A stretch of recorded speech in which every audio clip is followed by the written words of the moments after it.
Bau bahan bakar memenuhi udara, dan yang bisa kurasakan hanyalah besi panas yang menindih dadaku. Inikah akhirku? Bagaimana dengan anak-anakku? Aku harus keluar dari sini. Aku harus menemukan anak-anakku. Itu bulan Juli akhir, dan kami sekeluarga pergi terbang ke pernikahan sepupuku. Suamiku dan diriku sudah merencanakan perjalanan ini berbulan-bulan lalu. Kami ingin agar mama dan anak-anak kami bisa menghabiskan waktu yang menyenangkan dengan keluarga besar kami. Aku begitu bersemangat, karena sudah cukup lama aku tidak pulang dan merindukan mereka semua. Pernikahan sepupuku benar-benar terasa ajaib, dan anak-anak menyukainya. Untuk pertama kalinya setelah bertahun-tahun, akhirnya kami merasa seperti keluarga besar yang utuh. Setelah semua kesenangan dari pernikahan sepupuku, suamiku dan aku tidak ingin segera kembali, dan memutuskan bahwa kami akan melanjutkan liburan singkat ini menjadi perjalanan keluarga besar, bepergian mengelilingi daerah pinggiran kota. Ku minta mamaku untuk ikut serta, karena kakak perempuanku dan keluarganya juga ikut bergabung. Kami memutuskan untuk pergi dengan 2 mobil terpisah, dengan ia dan suami serta anak-anaknya dalam satu mobil, dan diriku dan keluargaku serta mama di mobil lainnya. Saat kami mulai masuk jalan tol pada kilometer 120, kubayangkan bagaimana liburan ini akan sangat menyenangkan untuk kami semua. Sampai tiba-tiba, segerombolan domba berlarian ke tengah jalan tol, hingga membuat suamiku membanting setir ke kanan untuk menghindari benturan dengan domba-domba tersebut.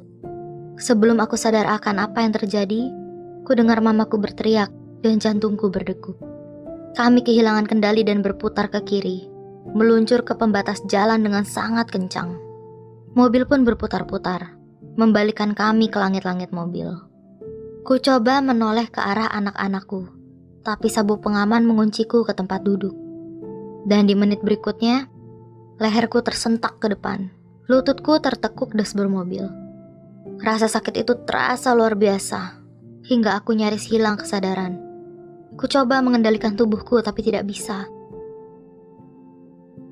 Bau bahan bakar memenuhi udara dan menyadarkanku dari kekaburanku. Yang bisa kulihat hanyalah duri semak yang berhamburan di sekitar mobil. Besi panas menindih dadaku, hingga tiap nafas yang kuhirup seakan-akan aku sedang menelan arang panas. Sambil terduduk di sana, kupikir apakah ini akhirku? Tapi aku tahu ini bukan saatnya aku memikirkan hal itu. Aku harus menemukan anak-anakku. Aku harus keluar dari sini. Kupaksa membuka mataku dan melihat ke arah suamiku yang tidak bergerak dari tempatnya dengan mata yang tertutup rapat. Ku dengar suara tangisan bayiku dari kursi belakang dan dengan segera badanku mulai bergerak. Kupaksakan keluar lewat jendela dan berlari secepat mungkin ke arah anak bungsuku. Untuk sesaat, kupikir mobil menghimpit bayiku. Tapi ternyata kursi bayinya menyelamatkannya.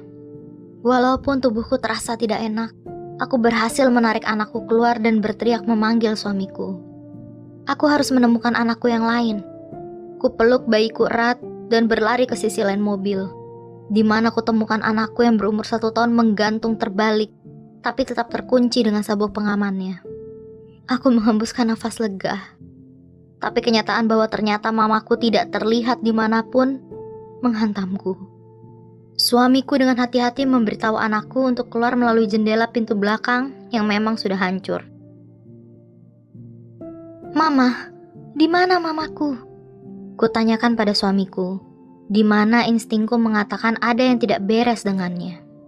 Aku tidak bisa menemukan beliau dimanapun. Jantungku berdegup.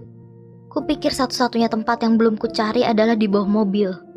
Suamiku dan beberapa orang yang lewat mengangkat mobil, tapi tidak ada tanda-tanda keberadaan mamaku. Aku menunggu dengan anak-anak dikala mereka mencari mamaku. Kulihat bayiku yang memiliki memar di kepala, seakan ia memiliki 2 kepala. Kuayun-ayun ia agar tenang saat ku dengar suamiku berteriak, "Oh, tidak." Aku tidak percaya apa yang ia temukan. Mamaku terbaring di balik semak-semak, dalam kondisi yang kacau dan nafas yang tidak stabil. Aku berlari ke arahnya dan tidak bisa berkata-kata saat melihatnya. Aku bersimpuh di sebelah suamiku dan mulai memberikan nafas buatan untuk membantunya bernafas. "Oh, maafkan aku, Ma. Aku mohon." Aku begitu histeris, hingga tidak menyadari bahwa ambulans sudah datang sampai mereka menarikku dan mengangkat Mama naik. Aku berdoa agar ia bisa melewatinya, agar ia bisa bertahan. Suamiku mencoba menenangkanku, tapi kami berdua masih tidak percaya. Jadi yang bisa kami lakukan hanyalah memeluk anak-anak kami dalam keheningan.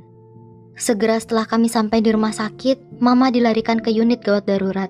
Sedangkan kami dituntun ke ruang yang lebih kecil, di mana mereka mulai memberi pertanyaan padaku dan suamiku tentang kejadian tersebut dan kartu identitas kami. Tapi, kami tidak memiliki kartu identitas karena tertinggal di dalam mobil. Aku menjadi linglung akan semua pertanyaan yang mereka ajukan. Aku hanya ingin memastikan kondisi mamaku baik-baik saja. Tapi saat ku coba bertanya pada perawat apakah aku boleh pergi, ia mengatakan aku tidak diizinkan untuk pergi sebelum menjawab semua pertanyaan yang ia berikan. Di saat itu, aku tidak tahu harus berbuat apa. Aku begitu marah dan sangat bingung. Suamiku dan anak-anak diperiksa dan diobati. Tapi seberapapun ku berusaha bicara ke siapapun, tidak ada yang memberitahuku apapun.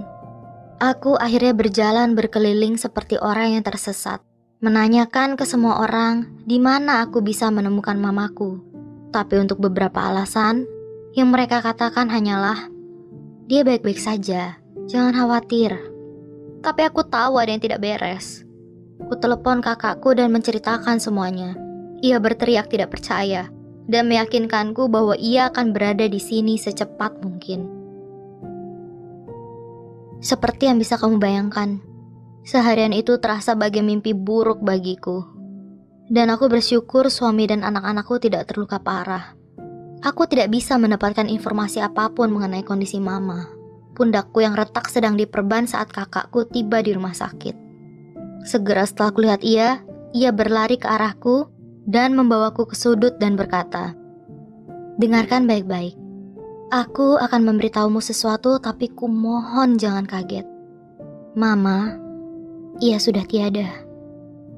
Aku tidak bisa merasakan kakiku. Aku hancur ke dalam kegelapan. Aku tersadar di bahu kakakku saat ia memberitahu bahwa aku pingsan, tapi aku tidak ingat apapun. Yang kuingat hanyalah ibuku yang malang. Semua terasa seperti mimpi buruk, dan itu seakan aku sedang tertidur dan akan terbangun dari mimpi itu. Aku tidak ingin berada di mimpi ini lagi. Aku hanya ingin tersadar dan melihat mamaku tersenyum padaku. Ku pejamkan mata beberapa kali berusaha meyakinkan diriku bahwa ia masih hidup dan kejadian itu tidak nyata. Tapi tidak ada yang terjadi. Setiap saat ku membuka mata, kenyataan itu menjatuhkanku lagi dan lagi. Aku terduduk di rumah sakit dikelilingi dengan tangisan dan duka cita. Aku tidak bisa bernafas. Sebulan berlalu sejak mamaku meninggalkan kami semua. Dan jujur saja, aku masih sulit menerima kenyataan tersebut. Setelah kejadian itu, anak-anakku sering menanyakan tentang nenek mereka. Aku berusaha sebaik mungkin menjadi kuat untuk mereka dan menunjukkan pada mereka bahwa semua akan baik-baik saja. Tapi kehilangan mama benar-benar begitu sulit. Terkadang aku masih membayangkan ia berada di sini bersamaku. Berharap ia hanya pergi berbelanja dan akan kembali kapan saja. Tapi aku tahu, ia tidak akan pernah kembali. Untuk kalian yang menonton, sayangilah orang-orang terkasihmu seakan itu adalah hari terakhirmu bersama mereka. Cintai mereka sebanyak yang kamu bisa. Dan berbaik hatilah pada semua orang, karena jujur saja, akan ada hari di mana mereka akan pergi untuk selamanya dan tidak akan pernah kembali. Mamaku adalah wanita terkuat yang pernah aku kenal, dan aku begitu bersyukur atas apa yang sudah ia lakukan untuk keluarga kami. Aku juga ingin mengingatkan betapa pentingnya sabuk pengaman. Karena walaupun terlihat sepele, kumohon jangan pernah berkendara tanpa memakainya. Sebelum kejadian itu, aku tahu sabuk pengaman itu penting, tapi tidak pernah terpikirkan olehku betapa pentingnya itu.